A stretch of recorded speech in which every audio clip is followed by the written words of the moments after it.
Hello and welcome into Loftside Banter. On today's show, we're going to be looking back at the first two games of the NFL season. The first one being the Cowboys and the Eagles, played in Philadelphia. Then the Chiefs and Chargers played in Sao Paulo, Brazil. Sao Paulo, Brazil. We'll go with that one. How's that? We'll take a look at those. We'll take a look at some college football updates going on right now. Some games from week 2 or week 3, whatever it is, are going on right now. We'll talk some Bill Belichick and Patriot feud that continues. And then we'll talk a little bit about the injury to Caitlin Clark. So, what you're going to see here is there's always going to be 2 episodes that seems to be posted. The first one is the video, which we're doing now. Video is part of Loftside Banter as we speak. And then there's an audio one in case you don't want to look at my ugly mug, or if you just need to be on audio, or whatever the case may be. So the audio version will have all that stuff where it's, put together and everything else like that. So it posts 2 versions as it is anyway. And what's interesting is it'll post the video, then it will post the audio and everything else like that. Well, I have the audio running over here where I can put the opening in, the music and everything else. So I'm going to have to go in and take that audio away and do this one. So it's going to be a little bit of difference between the audio version and the video version. The video version, we're going to go right into it. We're just going to start, just like we're doing right now. The audio version is going to have all the opening and everything else that I've worked to produce over the last, 6 months or so. So again, feel free to choose either one. They'll both be up on YouTube. The video version will be up on Podbean, whereas audio will be just strictly here or there. So it'll be, again, a little different until we can figure out how to put all that together. I'm interested to see if there's somebody out there that wants to come and help produce all this stuff, because, well, we're getting a little bit bigger and a little bit bigger and a little bit bigger, and that's exciting stuff. So I realized we jumped into show news when obviously the big news is football is back. The NFL kicked off the season with the Eagles and the Cowboys on Thursday Night Football, and it did not disappoint, because it looked like early on we were going to have just the offenses scoring every single time they touched the ball. I think the first 4 possessions were touchdowns. So 2 for the Eagles, 2 for the Cowboys, and from there it seemed like that was just the way it was going to go. The defenses showed up for the second half. The weather showed up for the second half, but that's not even the big story. The big story out of this game was Jalen Carter got kicked out before he even had a snap. Before the defensive tackle for the Eagles, Jalen Carter, was kicked out of the game for unsportsmanlike conduct because he spit on Dak Prescott. Now, before we go too far into this, I understand that there is video of Dak Prescott spitting on the ground near Jalen Carter prior to him spitting on him. And here's what I'm going to tell you. He said, or he did this first, or they did that, or we're not 5 years old.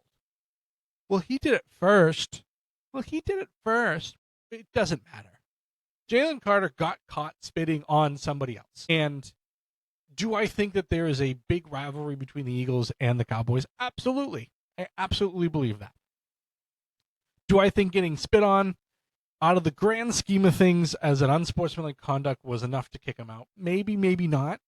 But you are also a professional athlete.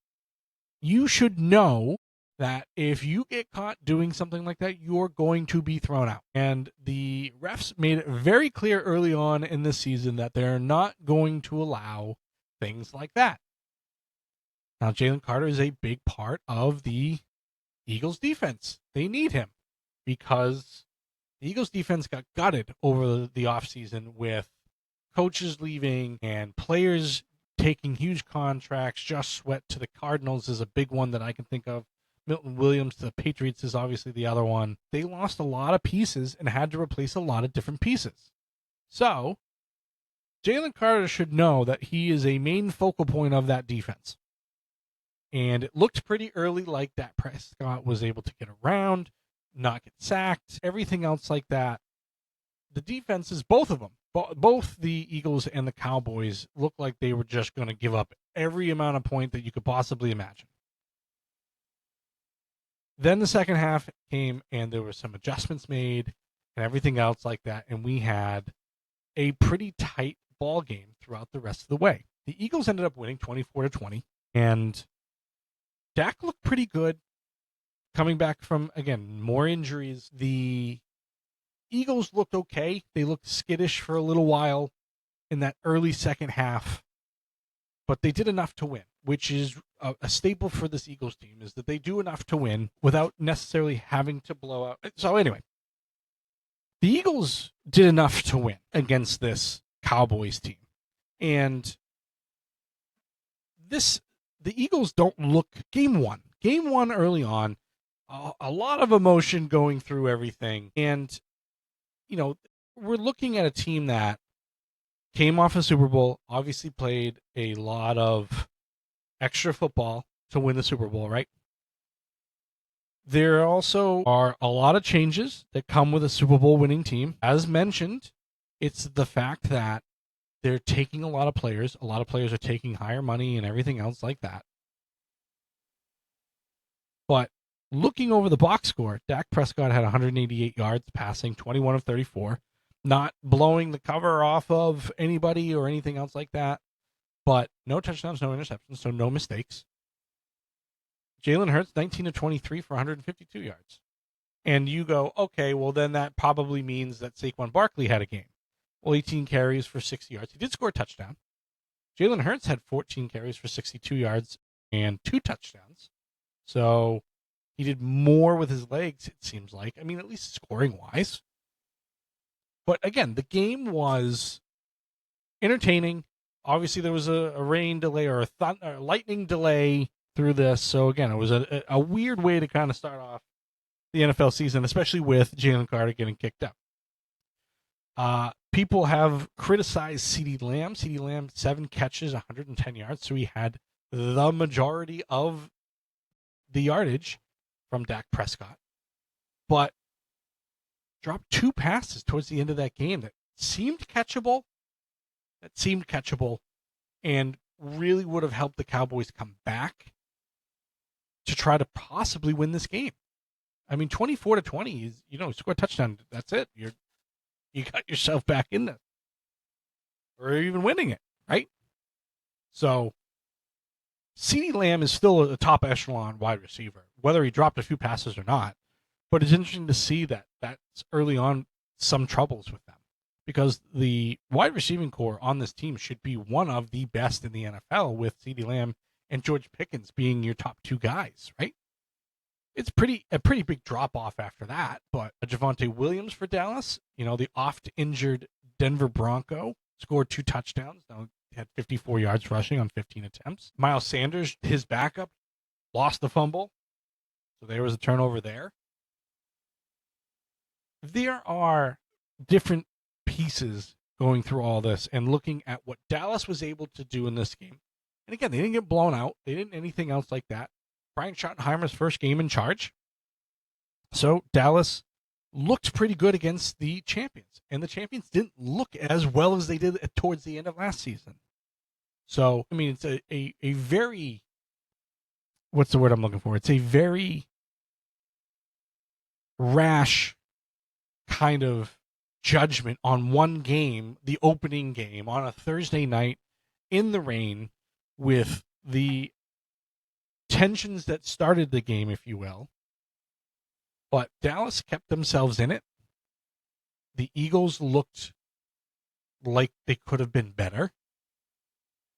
But we're at a point now where the Eagles know how to win games close.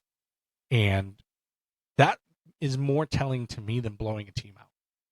The teams that are able to make the plays to come out and win and everything else like that. Which means we shift to Brazil to talk about the game last night, the Chargers and the Chiefs. And I had mentioned that the Chiefs were probably still my pick for where they were in the division. That might have changed a little bit, because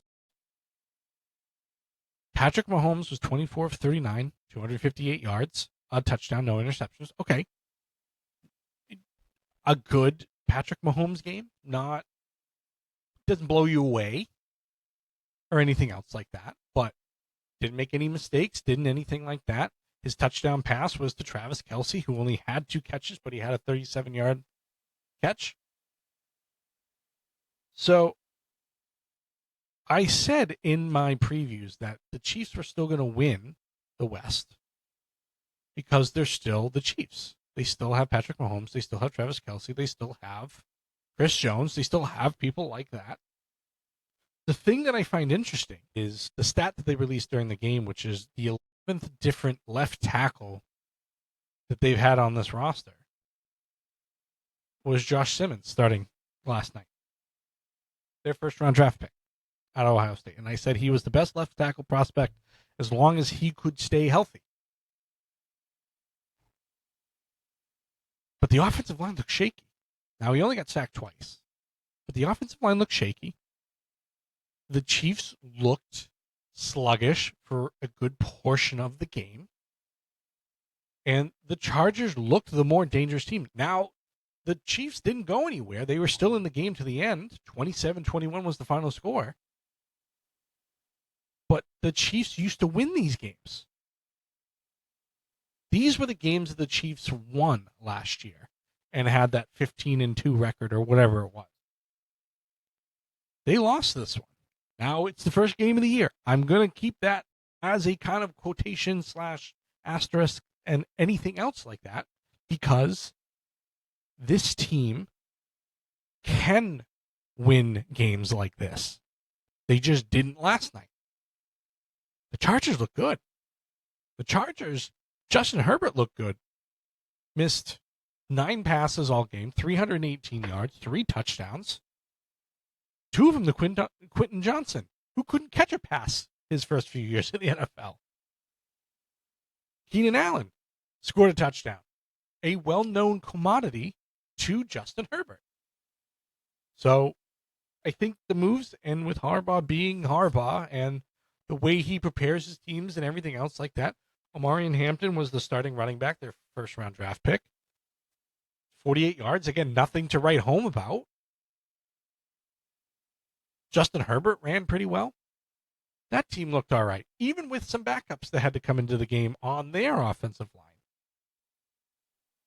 But, these teams are going to be close together, I think. The Broncos are the other team in this division that are going to make noise. So I think there's a 3-way race for the division title. I do. I think the Chargers have made a statement by this win. It was in Brazil, and again, it changes some things when it's not there. And the argument that a lot of people are making these days is they don't like the games in other countries, which is fine. It's a global game. It's going to be a global game, whether we like it or not. The growth of this is going to continue. There's no way it only sticks to the United States. Now, there have been discussions of maybe doing a Super Bowl outside of the United States, which I think is a little much. And as a fan, when your team is losing a home game, a true home game, to then have to go travel to Brazil, London, Germany now, all these different places, yeah, I can understand being upset by it. We can't think small with this. The market for the NFL is huge, and it's going to continue to grow. The funny thing, at least from watching the game, is you're seeing everybody in the stands that are just football fans. They're not necessarily a fan of the Chiefs or whatever, or they didn't have their jersey or whatever, because there's just so many different teams that are in that. There was no real, team section. It was just mixed and matched of every possible NFL team you could imagine, any player you could possibly imagine, just all around and stuff like that. But the growth of this game is not going to stop. So, to the people that get upset by it, my question to you is why? Why waste your time getting upset by this? Yes, I want the Patriots to have their typical number of home games. I want them to be able to have home field advantage and everything else like that. And again, they're at a point where it may not matter because they're just in a transition period. But you can't expect the NFL to just go, oh, we're just going to stick to the United States.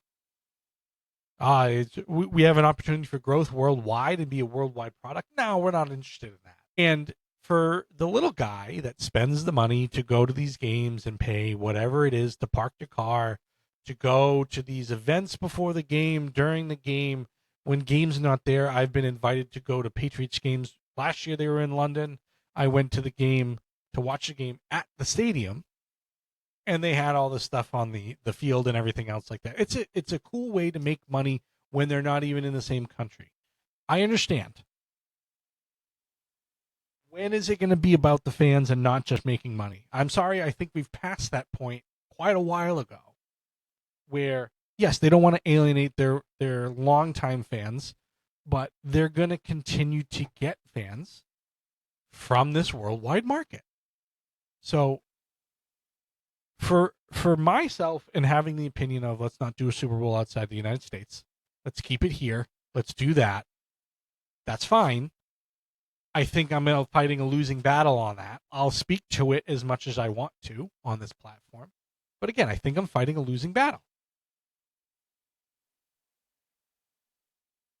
Business is there to make money. And we all tend to forget that in sports, that it's a business, and it sucks. Because you look at Red Zone, you look at all these different places that are all these different things that are changing hands. You know, NFL Red Zone is now getting commercials because it's owned by ESPN and everything else like that. It sucks.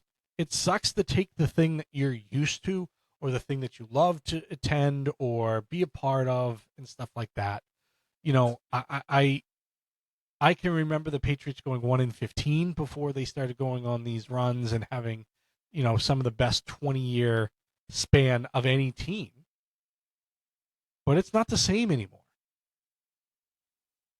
The owners spend billions of dollars. You look at the Celtics. You look at the WNBA teams now. You look at the evaluation going for the Los Angeles Lakers in billions and billions of dollars. They're going to spread this out and get as many people to buy their product in any way, shape, or form that they can. And if you feel like that's, you know, alienating you as a fan, I don't see it getting any better for you. I don't. And that's just my opinion here. But these teams are not going to leave money on the table because you feel hurt. That's a business. That's what it is. When people walk into restaurants and go, you know, even small mom and pops nowadays, oh, you know, well, I won't come back. Okay, I'll find other people that will. If I keep doing what I think is right, I will make more money even if you're not here. Now, there are other places that obviously don't want to have anybody leave upset and everything else like that. The NFL teams don't care. You have a terrible experience at a stadium, you may be able to go out and be able to say, hey, I had a terrible experience, and they'll do something to help you for the most part. But for the other 65,000 people that are going to keep showing up, they're not losing out on much. So if they can get people to watch their product, buy their product in any facet for places, Spain, Germany, England, Italy, wherever, they're going to do it. So these games are obviously not going to go away. It's not a popular thing amongst old school fans, and why should it be? But that's just the way it's going to kind of work out. So expect to see talk of a Super Bowl outside of the United States. Expect to see maybe franchises outside of the United States. It may, you know, we may be able, let me back up. We may be seeing a franchise outside of the United States sooner than you think. And the travel aspect of it and everything talking that. I mean, Roger Goodell is not an idiot. He understands that there's money to be made out in the world market. And he hasn't been shy about it. So I don't like it as much as the next person, but it's coming. And all of these CBAs and everything else like that, they're going to cover all this stuff eventually.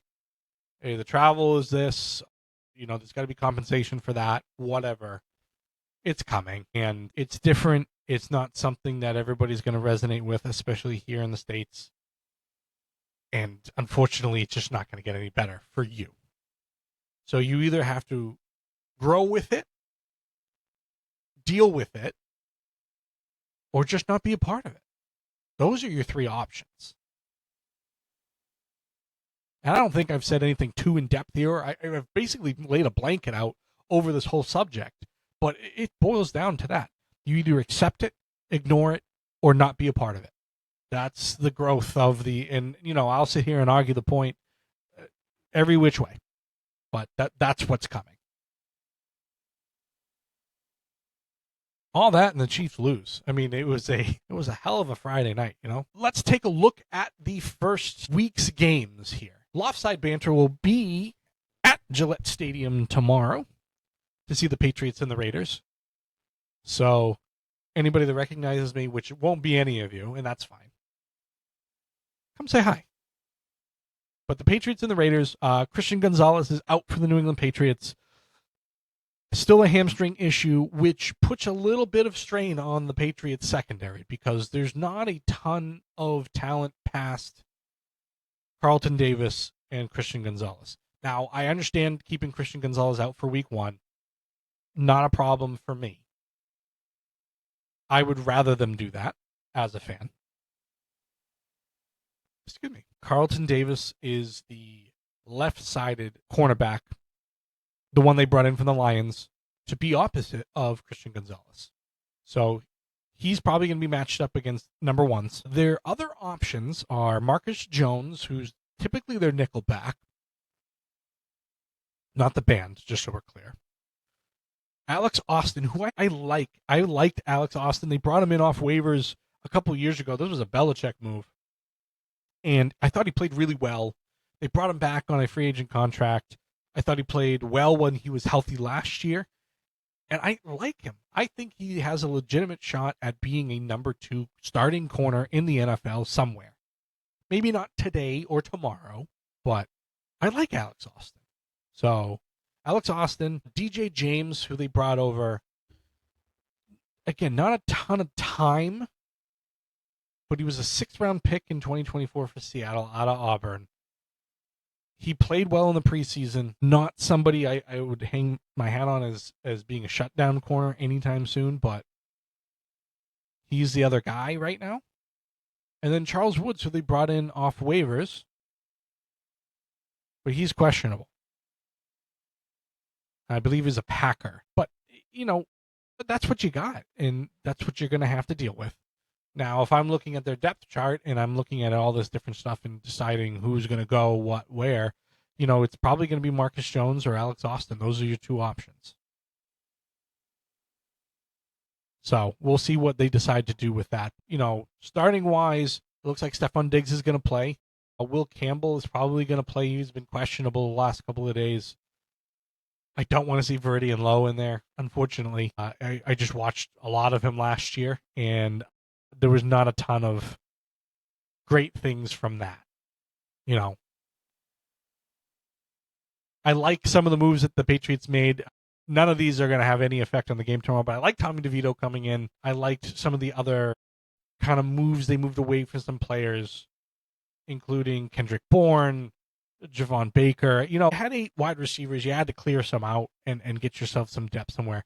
Again, once you get past where their starters are, and I don't mind the starting lineup from all over the place. I mean, Drake Mays, your quarterback, Ramondre Stevenson, Trevion Henderson are going to be your 2 guys out of the backfield most of the year. Diggs, Douglas, and Booty are going to be your 3 guys probably starting tomorrow. Offensive line looks a little better. And again, a little better from what it was last year is not great. So Max Crosby's probably going to have himself a game. That game, I hope, doesn't involve hurting Drake May in any way, shape, or form. But Will Campbell and Jared Wilson, your 2 starting left side offensive linemen, both rookies. All right, that should tell you what you had on this roster was absolute dog shit last year. And then your defense has dogs on it. You know, Christian Barmore, Milton Williams, Keon White, Robert Spillane, Christian Ellis, Harold Landry. Those are your, front seven, give or take. I think the Patriots are going to probably win this game. I just don't see the Raiders having enough talent, and I'm going to go look at some of their depth chart just to be sure. But, I mean, Geno Smith is the guy there. Austin Genti, I'm actually really excited to see his first game, especially against this front seven defense. Jacoby Myers, Dante Thornton Jr., and Trey Tucker are the three wide receivers there. An interesting offensive line. I mean, Colton Miller I've liked for a while. Dylan Farnham, the left guard. Again, decent guys up front. And then your Max Crosby, Adam Butler, former Patriot, Jermaine Pratt, Eldon Roberts, former Patriot. Those guys on defense, I mean, it's a pretty good defense. I think it's a more even game than what people are thinking. But I think the Patriots win that one. Start off the season 1-0. You have the Buccaneers and the Falcons. Michael Penix gets a chance to be the starter full-time, as we mentioned in our previews and stuff like that. We're going to see how the Buccaneers do without Liam Cohen helping Baker Mayfield be the best version of himself, so we can see if that continues or not. They're in Atlanta, but I think the Bucs probably win that game as well. The Bengals and the Browns, I think the Bengals have this one. I think they're going to get off to a quicker start. Let's see what the defense looks like this year. I think the Bengals make the playoffs this year. But Browns are the Cleveland Browns. And even though they're in Cleveland, they're the Cleveland Browns. There's no real light at the end of the tunnel quite yet. Joe Flacco's the starter again there. Does it eventually get to Shador? Probably. I think Shador's probably going to get the chance to start before Dylan Gabriel does. I don't think that's a hot take in any way, shape, or form. I just think that that's the way it's going to boil down. Cincinnati 5.5-point favorites. We'll eventually go through and do lines and stuff like that as far as like gambling and stuff like that. But, I don't condone it for other people. I myself partake, and that's just one of my many vices, as I've mentioned. But I think they probably cover that pretty easily, especially if this offense is anything like it was this week. It's all about their defense, the Bengal defense. Did it improve in any way, shape, or form comparative to where it was? And again, looking at a depth chart from now, TJ Slayton's in there, Trey Hendrickson's back, Demetrius Knight. Actually, I liked that pick out of South Carolina. I believe out of South Carolina. A lot of people criticized it early on, right after the draft. Oren Burks comes over from the Eagles, so I mean he's won a Super Bowl last year. And then some different corners: Cam Taylor-Britt, Dax Hill as your nickel back, DJ Turner are the kind of guys slated to start for next year. So improvements? Question mark. We'll see with that game. Another 1:00 game. The Dolphins visit the Indianapolis Colts with Daniel Jones. Daniel Jones obviously didn't have a whole lot of success in New York as a Giant, but got that top dollar contract at one point in time. So talent's there. I mean, that's the money that should have gone to Saquon, that most people will say. Indianapolis is favored by 1.5. The Dolphins, Tua's health is going to be the way that this team goes. I think you take Indianapolis with the points, especially when they're on the road. The Dolphins just don't alert me this year as much as they should. I think there's probably some problems in that locker room, and I'm being a little speculative on this because the honeymoon seems like it's over with Mike McDaniel. And if he doesn't have a good year this year, injuries or not, I think he's gone. And I don't know. Dolphins don't scare me as much. Tyreek Hill's still there. I mean, Jalen Waddle, I love Jalen Waddle. I think he's a great wide receiver. But Tua's health situation and keeping him upright is going to be the problem in Miami this year. Another 1:00 game, you have the New Orleans Saints at home with Who Dat Nation against the Arizona Cardinals. I think this one is probably a Cardinals win. I said, and I had somebody actually on YouTube leave a comment saying that he thought my take with the Arizona Cardinals was nuts. That Jonathan Gannon, I think, will be on the hot seat at some point in time this season, and may even lose his job at the end of the season. I still stand by that because if this season gets away from the Cardinals, I think he's in trouble. Kyler Murray is supposed to be the guy. You brought in Marvin Harrison Jr. You have some upgrades now this year comparative to last year, but you had the division lead last year and you lost it. And I don't hear positive things from the people I talk to about Jonathan Gannon. And again, I could be totally wrong, and that's fine. I'm allowed to be wrong. And I love that the fact that there's somebody out there that disagrees, that call me nuts. I love it. I think the Cardinals win this one, though, because the Saints have nobody to throw the football. Spencer Rattler is the guy starting. I'm going to take a look at their depth chart really quick. Spencer Rattler won the job. Alvin Kamara still there, which is great. Chris Olave and Brandon Cooks is back. So you have some decent wide receivers here. Once you get past them, there's nobody really on this roster that could catch a football.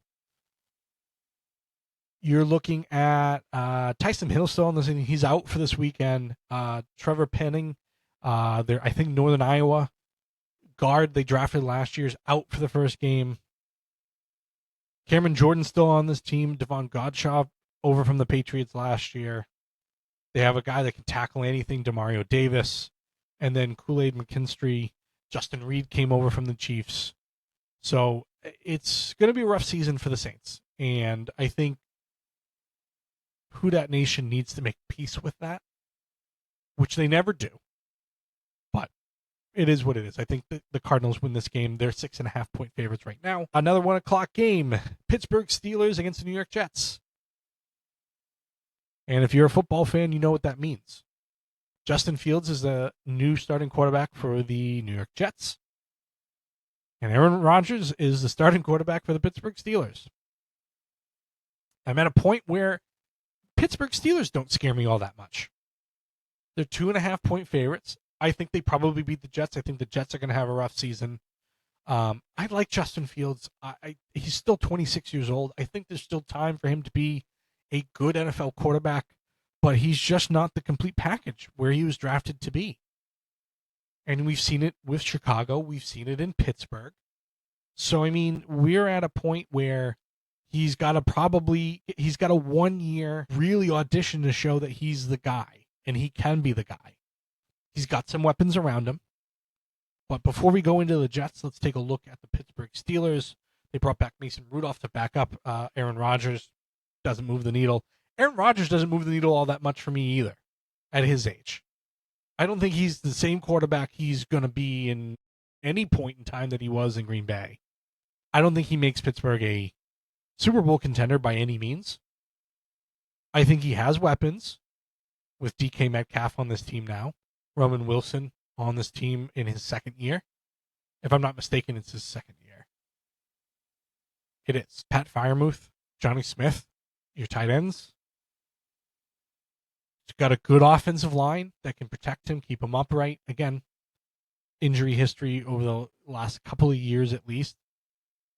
TJ Watt got his contract. He's here. Cameron Hayward still on this team.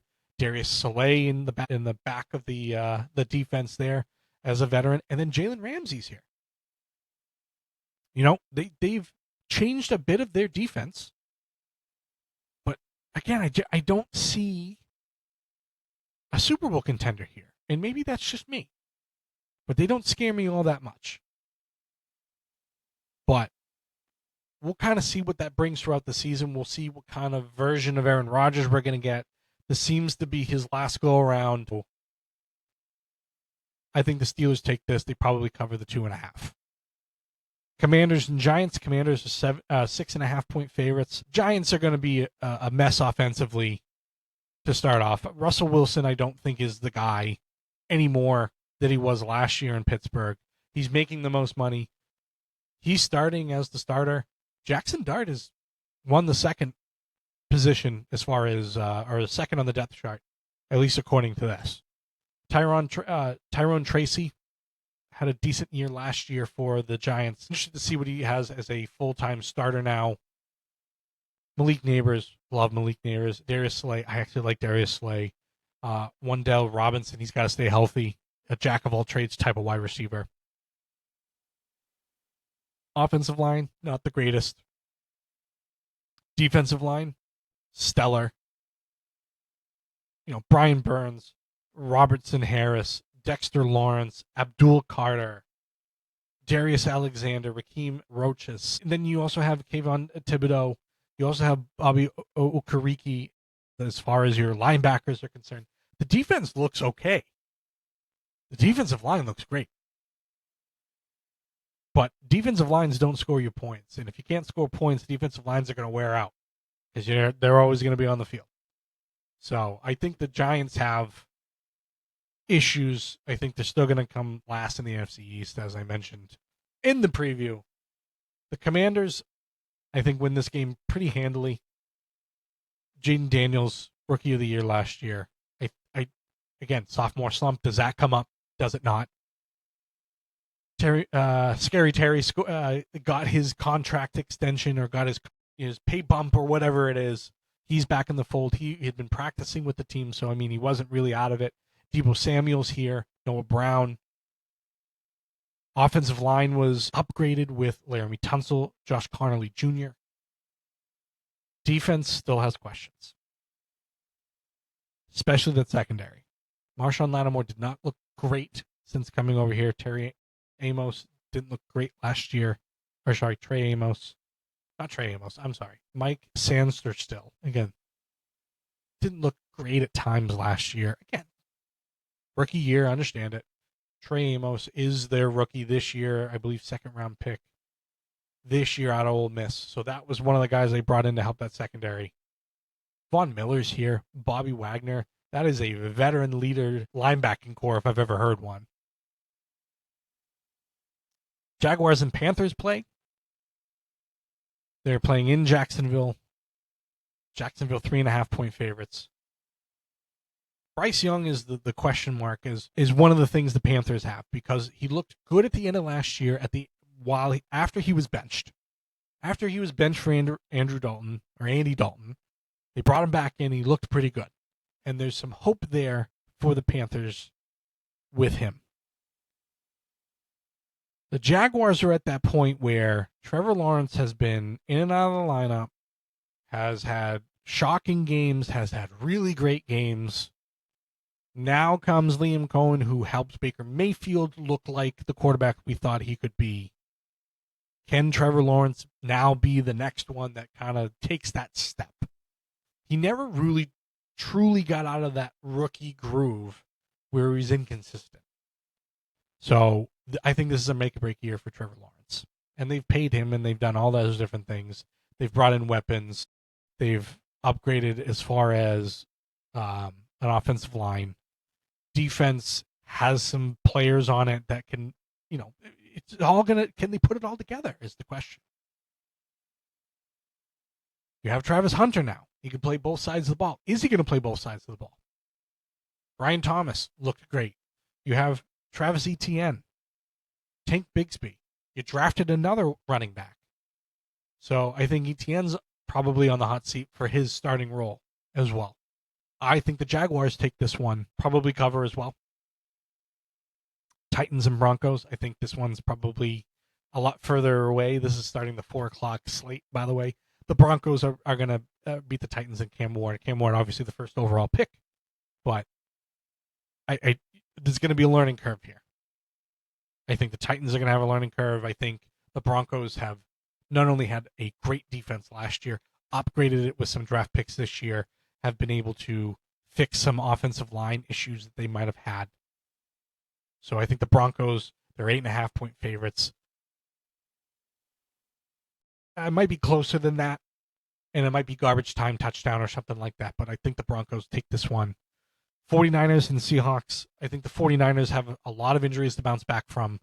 I think the Seahawks going from Geno Smith to Sam Darnold doesn't necessarily make a huge upgrade, but this is where they're at with this team. Mike McDonald had the most wins in franchise history for a rookie coach. So can he build on that? Again, a lot of questions for the Seahawks. The 49ers are, can they stay healthy? Are the players that left really going to be a detriment to them? Jawan Jennings is now in there. Ricky Pearsall is in there. Marquise Valdez-Scantling is now a wide receiver. So not as many weapons as you remember because Brandon Ayuk's out. They traded for Sky Moore towards the end of the preseason. Offensive line, still phenomenal offensive line. Brock Purdy is still your quarterback. If you get to Mac Jones, you're in a lot of trouble. But Mac Jones is your backup now. Defense still has Nick Bosa. There are some moves on this team to free up some money, some guys that were disgruntled and everything else like that. But I think the 49ers, if they stay healthy, are probably in that echelon of winning that division. Lions and Packers. Now, this is a big game in that 4 o'clock slate. Lions are actually the underdogs going into this because the Packers have picked up Micah Parsons. And I'm not saying that changed the line all that much, but the Packers defense looks pretty good. Jordan Love stays healthy. Offense is going to be pretty good. They drafted a wide receiver for the first time in 20 years in the first round, Matthew Golden. How does he move the needle all that much? He's a speedster out of Texas. I think the Packers probably still take this. They probably still cover and everything else like that. They're in Lambeau, so that's the deciding factor for me. I think this is going to be a great game, though. Your Texans and the Rams. The Rams are 3.5-point favorites. Matthew Stafford, how healthy is he? He didn't play the whole preseason. Not that he needs to really anymore, but Rams, Texans. The Texans last year with C.J. Stroud. C.J. Stroud kind of went through that growing pain of his second season. Didn't look quite as good as he did the first year. Can he bounce back from that? And again, he didn't have a terrible year, but the Texans didn't look great going into the playoffs. And at this point in time, I think they're probably going to be better. So I think another close game, but I think the Rams probably take this one. Your Ravens and your Bills. Ravens are 1.5 favorite. They're in New York. Again, this is your Sunday night game. Banger of a game. My pick throughout all those things, I said the Bills would at least get to the Super Bowl this year. I believe that. I think that they beat the Ravens here. I think I'm going to take the underdog on this one. The Ravens look good. I think they have the most complete roster, but they start slow a lot. They did last year, and I think they will this year. Vikings and Bears are your Monday Night Football game. And I've followed the Bears a little bit more closely because of what they did last year, drafting Caleb Williams and going into this kind of profession now. I wanted to see where the Bears could kind of upgrade themselves, and you go from the first pick and where they could go. Obviously, disappointing year last year, fired Matt Eberflus in the middle of the season for the first time ever as a franchise. They bring in Ben Johnson, offensive genius from the Lions, right? Vikings drafted J.J. McCarthy last year. J.J. got hurt. He had to go with Sam Darnold. Sam Darnold looked good up until the end of the season. And now it's J.J. McCarthy's team. They even had Daniel Jones last year at one point. But J.J. McCarthy, Carson Wentz is his backup. Those are your quarterbacks. J.J. McCarthy, I think, is going to have a good year. But there are questions, right? There are questions to this. Aaron Jones, still your running back. Justin Jefferson, dog. Adam Thielen comes back from Carolina. Cool little video to see how excited his family was to go back to Minnesota. Steps into a starting role because of the Jordan Addison suspension for 3 games. New look offensive line. Help J.J. McCarthy. Defense gets a few pieces in place. Had a decent defense last year. I don't think they're really that much better, but they're decent. Vikings have the ability to make that run. I'm going to say this is closer because the Bears made massive upgrades to the places that they needed to. Offensive line bringing in Joe Thuney, Drew Dahlman, Jonah Jackson in the middle of that lineup. Grady Jarrett is here now. Those are the main positions. Grady Jarrett being a defensive tackle, obviously. This team still has Rome Odunze. They have Luther Burden now, who I think was sneakily one of the best wide receivers in the draft. DJ Moore is still here. Colston Loveland, Cole Kmet, still both here for tight ends and stuff like that. They've put the pieces in there. It's a little quick to say, hey, if Caleb doesn't have a good year, he's not the guy. But they've put a lot of pieces in place for him to be the guy. And if he's not, you got to start asking those questions. That's kind of where they're at with the Bears. I think this one's going to come down to it being pretty close. I think the Vikings probably win. More complete team still at this point. But if Caleb shows the flashes that we kind of saw, I think the Bears are a sneaky good team. Sneaky good to the point of maybe getting to the playoffs. Maybe not. NFL Week 1 preview in the books. We look at some college football, some scores and stuff that are going on right now. Texas is destroying San Jose State. I wasn't expecting Arch Manning to not be a good quarterback this week against a crappy team, but he looked a little rattled last week. I watched the end of that game, Texas and Ohio State. I was rooting for Texas. I've seen Ohio State win. I'm a guy that wants to root for the teams that I haven't seen win in a while.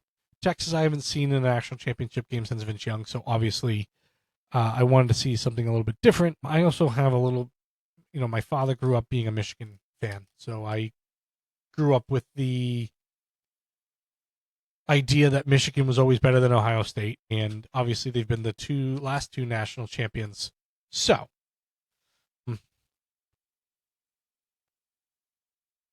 Ohio State looks good. They look like they're going to be right there again. A pretty big defense. As I'm sitting here watching this, Arch Manning just threw a horrible interception in the end zone. I believe it's his first turnover. But the call for Arch Manning to not be a good quarterback, I don't think is realistic. I think he's going to go through growing pains. Remember, he didn't play a ton behind Quinn Ewers. Couple of injuries here or there. He played in a couple of games a couple of years ago.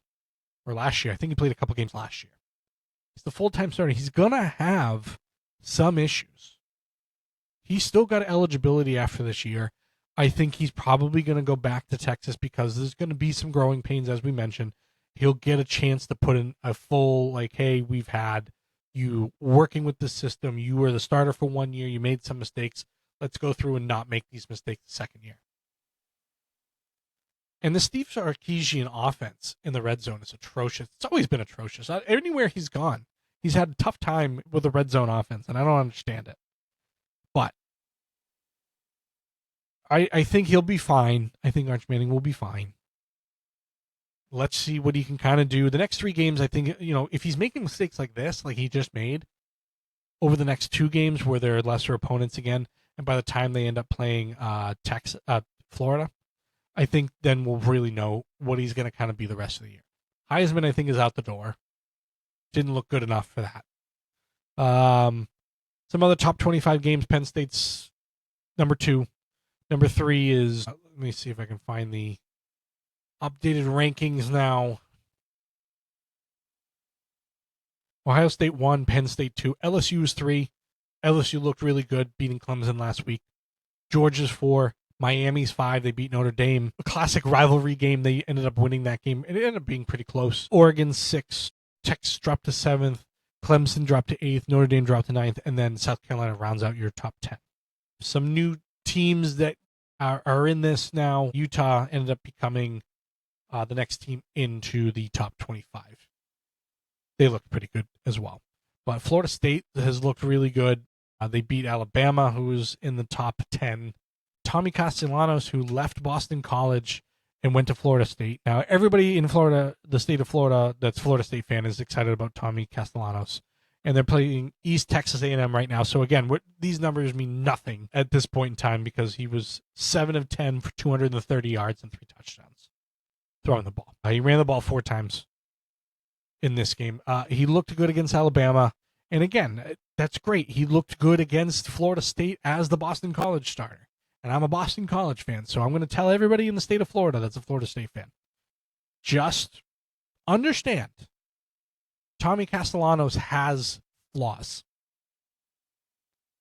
He will show you those flaws at some point in time, and you'll all be upset. I'm warning you now. And I wish nothing but the best for Tommy Castellanos. But I think it was the right move to replace him when they did last year for Grayson James or whoever it was last year. Boston College, obviously not necessarily a football powerhouse, hotbed of college football talent and a team that doesn't have fans that travel very well, and yada, yada, yada. I've heard it all. But Tommy Castellanos obviously was replaced at Boston College for a reason. And if you think he's stepping in to be the savior of a Florida State Mike Norvell operation, yes, they're going to have a good year. But he's going to show you flaws, and you're all going to get upset about it. And I'm going to tell you I told you so at some point in time. That's that. Other college football news. Bill Belichick has banned the Patriots from the UNC or North Carolina practices and scouting their players, which is petty at its very base. It is very petty. If North Carolina plays the way they've played last against TCU, you ain't going to want to scout their players anyway. They looked atrocious after that first opening drive. And to hear Bill Belichick say, oh, we were out coached, we were out this and that. I have a bad feeling for UNC this year. And again, I love Bill Belichick and everything that he brought to the New England Patriots. As me as a fan, to be able to see championships and numerous of them. You know, obviously he's reached a point in his life where there are some things that are far more important. And again, I'm not getting into his personal life on this podcast. I don't care. I'm here to talk about sports and everything else. And if he's distracted with all these other things and his young girlfriend or whatever, that's for him. I don't care. It's not news to me. The thing that Belichick is doing is petty to the Patriots. And if that's the way he wants to go, I mean, there's nothing you can do about it. You can ban whoever you want, I suppose, for scouting. You're giving your players less of an opportunity, and that may not go over well with some of them.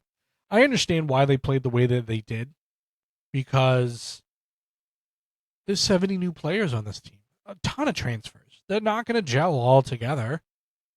It's going to take time, but if that's going to be how it's going, you already got the morale down, and you're telling your players, "Oh, I'm banning one of the teams here. They can't scout you." Well, I think there's going to be some massive changes going into next year, and I'm not saying Bill Belichick's going to get fired. I'm not saying any of that. I just think North Carolina's going to have some massive changes going into next year for that football program, whether it's players leaving or whatever the case may be. It is what it is. And then one of the other things that came up was Caitlin Clark got hurt, and this comes at a time where this sport, women's basketball, is going to be really looked under a microscope because of all the financials that are going to come along with it. They're going to make tons of money, and Caitlin Clark is the reason for it. And her being out the rest of this year, I don't think affects any of that. I don't think the value is going to go down from what they're going to do. But Caitlin Clark being out the rest of the season is going to put a drop in the numbers that is going to be contentious on whoever is trying to purchase a team, the TV rights and everything else like that, which is dumb. But with the dip, that's where they're going to go see it's a one-man show. And all the players that are in that league are going to say, well, it's not a one-man show or woman show. And again, I'll correct myself on that. It's not a one-woman show. It's just, that's the argument that's going to be made. And it's going to be a hot topic in the offseason. So I think they're still going to get their money. I think they're still going to I think they were on a $60 million TV deal. And now we're talking about probably quadrupling that. There's going to be networks that pay top dollar for that because they're going to get ratings and the players are going to be able to make more money. And everybody's hopefully going to be happy at the end of it. This whole wearing the shirt and everything else like that, I think is probably going to go by the wayside for a little bit at least. But, it's disappointing that this is something that has happened at this point. And not disappointing because people get injured. Players get injured. Caitlin Clark is not an exception to the rule.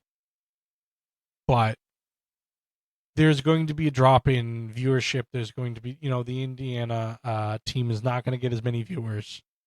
And that's just kind of the way it goes. It's a hiccup, but I think they still probably make what they're going to make. But believe it or not, that concludes the hour of the show coming back. and I say the show coming back. The show has been here. It's just I wanted to get those team previews out and do all that stuff, and then kind of bring it up to the start of the season, so that way football was at the forefront of all this. So I know there were stories and stuff that were missed and all that different stuff. And so if there's something you think I missed, by all means, go to loftsidebanter@gmail.com. That's Loftside BANTR at gmail.com. Let me know what I missed. Leave a comment like my friend calling my Arizona Cardinals take nuts, which is fantastic. It makes me so happy that somebody can disagree. But we'll have some changes with the show as well as we've grown. I don't want to get into too many details, but there'll be hopefully more banter, and I'll leave it at that. So I appreciate everybody listening. www.loftsidebanter.com. There'll be some updates on the website that I haven't done in a little while because, again, I'm running this kind of by myself until we grew to a point of, I need some help. And I think we've kind of reached that, which is great. But some other things that we'll get into, working with card collectors and everything else like that for sports cards, which was a big thing for me growing up, is something I want to include on the show. So we'll be talking with some of them. We'll be talking about some of the stuff that I'm doing behind the scenes to keep this thing running. And again, I'm pretty excited with how this has kind of grown. And the one thing I know I need to get better at is social media posting and stuff like that. I'm an old man. Social media posting was never something that I was really good at to begin with. But trying to keep you guys updated on what's going on. So I appreciate it. Enjoy your college football here today. Enjoy the rest of week 1 of the NFL. And we'll do a recap for hopefully Tuesday or Wednesday show. I say or Wednesday because Tuesday or Wednesday will probably be the time in which I can get everything together, edit it together, and everything else like that. So I thank everybody for listening, watching, whatever it may be, and we'll see you for the next show.